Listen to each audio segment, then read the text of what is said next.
Assalamualaikum. Terima kasih sudah singgah ke channel ini. Jangan lupa like, komen, dan subscribe, agar saya lebih semangat untuk buat video seterusnya.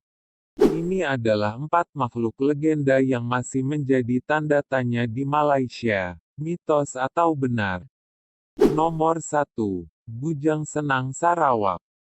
Negeri Sarawak sangat terkenal dengan habitat buayanya yang banyak.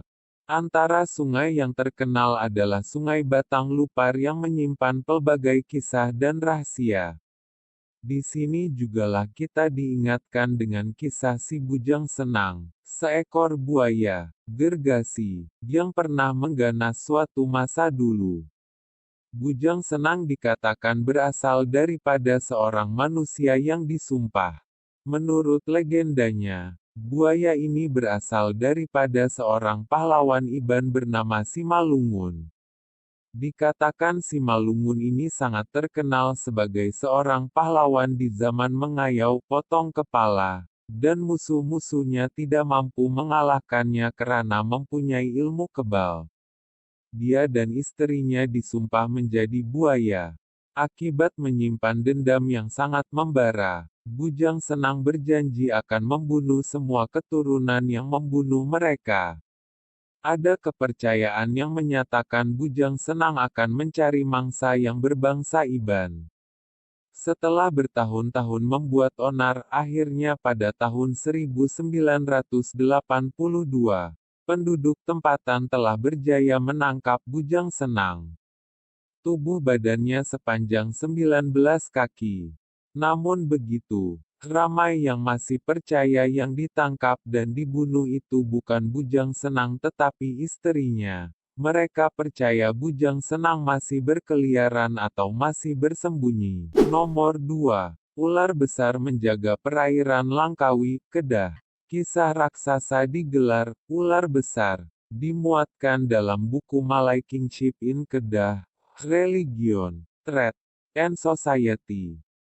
Pegawai tentara British Gerard Osborne yang terbabit dalam Perang Kedah pada sekitar 1838, pernah mencatatkan satu kisah pelik mengenai kewujudan seekor haiwan raksasa di Langkawi. Pada zaman silam, kisah itu diceritakan oleh seorang penduduk tempatan dan cerita itu turut membabitkan upacara mengorbankan manusia untuk dijadikan makanan haiwan ganas berkenaan. Sebelum ketibaan Islam di Kedah, raja yang ingin menaiki tahta di negeri itu perlu mengorbankan puterinya kepada ular tersebut sebagai balasan haiwan ganas itu akan menjaga keselamatan perairan Kedah daripada ancaman musuh. Apabila Islam tiba di Kedah, raja dan penduduk negeri itu menganut agama Islam dan upacara mengorbankan manusia kepada ular besar akhirnya dihentikan. Bagaimanapun, tindakan itu menimbulkan kemarahan ular raksasa itu. Selepas lama mencetuskan angkara, akhirnya muncul seorang ulama yang coba membantu menamatkan kezaliman makhluk kejam itu. Sebaik tiba di sarang ular itu, beliau mengambil wuduk, memakai serban hijau, dan berdoa supaya ular besar berkenaan mati atau diusir dari kawasan itu. Sebaik melihat kelibat ulama terbabit, ular besar mula menyerang dan menelan jasad ulama itu. Bagaimanapun, sesuatu tidak diduga berlaku apabila ular besar berkenaan menggelupur kesakitan. Dalam keadaan terseksa, ular besar tersebut melarikan diri ke arah gunung di pulau berkenaan dan tidak pernah muncul mengganggu manusia lagi. Nomor 3. Sang Kelembai, Perak. Sang Kelembai dipercayai mempunyai kuasa sakti yang boleh menyumpah sesiapa sahaja menjadi batu. Sang Kelembai biasanya berada di dalam hutan dan pantang kepada bunyi bising.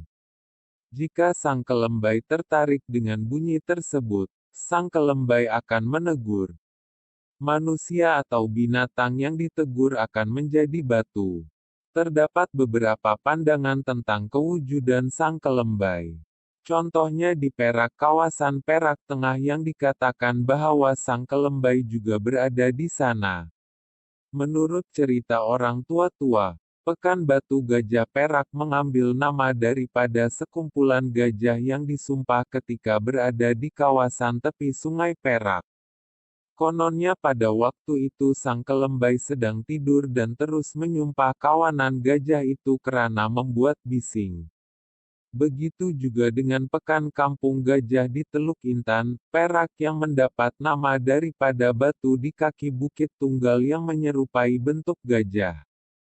Kisahnya juga dikatakan sama. Kewujudan batu berbentuk gajah di situ karena gajah yang banyak itu telah membuat bising dan sang Kelembai yang tidak suka dengan suasana bising, telah menegur gajah-gajah tersebut. Akibatnya gajah tersebut telah bertukar menjadi batu. Nomor 4. Naga Tasik Chini, Pahang. Menurut legenda tempatan, Tasik Chini didiami oleh seekor naga. Diceritakan kisah dua lelaki yang bertapa dan ilmu yang diamalkan oleh mereka itu akan menukarkan mereka menjadi seekor naga. Pertapaan selama ratusan tahun itu akan berakhir setelah sisik naga bertukar menjadi keemasan. Dua ekor naga tersebut dinamakan Sri Pahang dan Sri Gumung. Mereka bertapa di dalam tasik tersebut sehingga ada perjanjian di antara manusia dan hidupan tasik tersebut agar tidak saling merosakkan di antara satu sama lain. Maka semua makhluk di situ hidup aman damai tanpa sebarang masalah. Akhirnya, Sri Pahang keluar menentang Sri Kemboja karena Sri Kemboja telah mengganggu keamanan negeri Pahang. Pergelutan di antara mereka sehingga akhirnya Sri Kemboja hampir tertewas.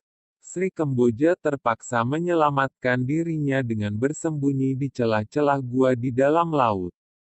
Kaum orang asli yang tinggal di sekitar Tasik Chini meyakini bahwa bentuk alur yang terdapat di tebing Tasik Chini ini merupakan tempat ular besar itu bertapa dengan panjang mencecah 200 meter yang bermula dari tebing sungai, menganjur hingga ke kaki bukit berdekatan. Ketika bertapa, seluruh badan ular tersebut tertimbus oleh tanah termasuklah kepalanya sekali. Hanya kelihatan lubang hidungnya di permukaan tanah. Ia makan dengan cara menyedut hewan-hewan yang lalu berdekatan dengannya. Bunyi dengusan hidung ular itu kadangkala boleh didengari oleh penduduk setempat.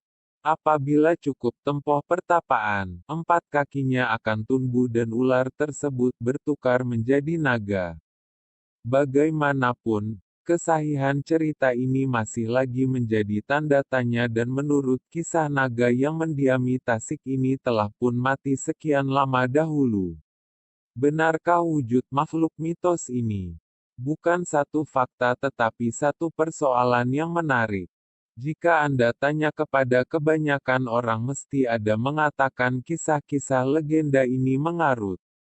Tetapi jika difikirkan semula, mungkin apa yang diceritakan ini ada kesahihannya. Namun mereka ini tidak semestinya seekor hewan tetapi mungkin menyerupai jin.